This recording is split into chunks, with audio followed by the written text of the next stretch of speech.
Let me also share with you now also why haters don't bother me. Because I know my why. I'm very clear of my why. That's why. It's very simple. Because I know if I'm bothered by the haters, and I'm bothered by these negative messages, and as I know it, as I grow, especially when I grow very fast, it would slow down my progress, yes?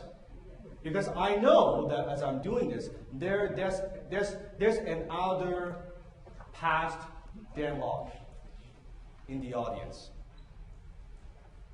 that needs help. If I let that bother me, then my mission is to impact 100,000 entrepreneurs. So if I let a few, a dozen, 100 haters bother me, then I would stop and I would say, you know what? You guys don't appreciate it. Fuck this. I don't need to do this. I don't need to do this for a living. So you guys don't appreciate it? Or do I focus on the ones who appreciate what I do? Yes? Yes. Yeah. So you guys don't, the little small group of people, who cares? Losers anyway.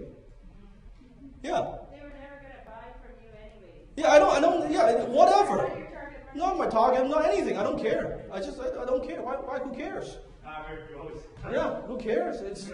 And the funny thing is, it has been my experience. When people criticize somebody, when people hate somebody, it actually has a lot to do with them versus to do with you. Let me follow what I'm saying. Yeah? It has to do with, maybe they're having a bad day. Maybe they're getting a divorce. Maybe they got sucked into some marketing scam and they lost a whole bunch. I don't know. Right? So they have their own, kind of filter, right? And they look at the world. Everybody looks through the world through our own filter, yes? So they have this, I don't know what's going on in their lives, and I can't change that. Not my job to change that. They got to kind of get their heads screwed on straight, right? So not my problem. It has more to do with them than with you. So don't take it personally. It's got nothing to do with you. They could be yelling at you. A prospect could be, this is bad. I think this product is shit. I'm not going to buy from you. I've heard some bad things about you.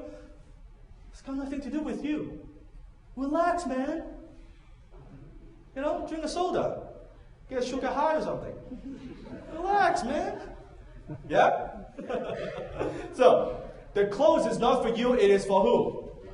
The close is not for you, it is for them. Because when they get your product, they get a mental relief. What do they get? Mental relief. The problem is solved, it improves their status. It improves their condition. So you're morally obligated to sell your product, to push.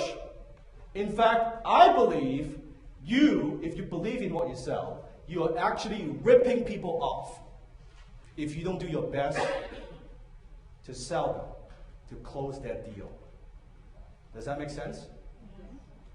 How many believe you have, if you go into a sales situation with that kind of confidence and that kind of conviction, you'll be closing a lot more sales. Yeah? That's what I'm talking about. They would sense it, you would sense it, they would feel. Like whenever I sell something, when someone tells me, I don't know, I'm not buying it, or I'm not sure, or I need to think about it, my reaction is always in shock. Like, what do you mean? What do you mean you're not buying this? I'm puzzled. Which part you don't get? No, it's the price. Forget about it. Let's talk value. What's going on? I'm puzzled. It's like, this is no-brainer. I don't understand. That's always been my belief. And sometimes they'll look at me and say, well, I guess I'm puzzled too. Maybe I should buy from you. Yeah, sign here. If everybody do this, sign here. Come on, do it. Sign here. Try again. Sign here. Sign here. Sign here. Sometimes they give you all kinds of objections. Oh, this is too expensive. What about this? What about that? Sometimes objections are just stalls. They're not actually objections.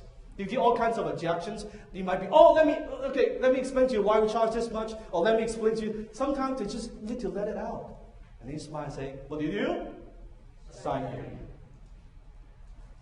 Okay. And sometimes we just close the deal. Make sense?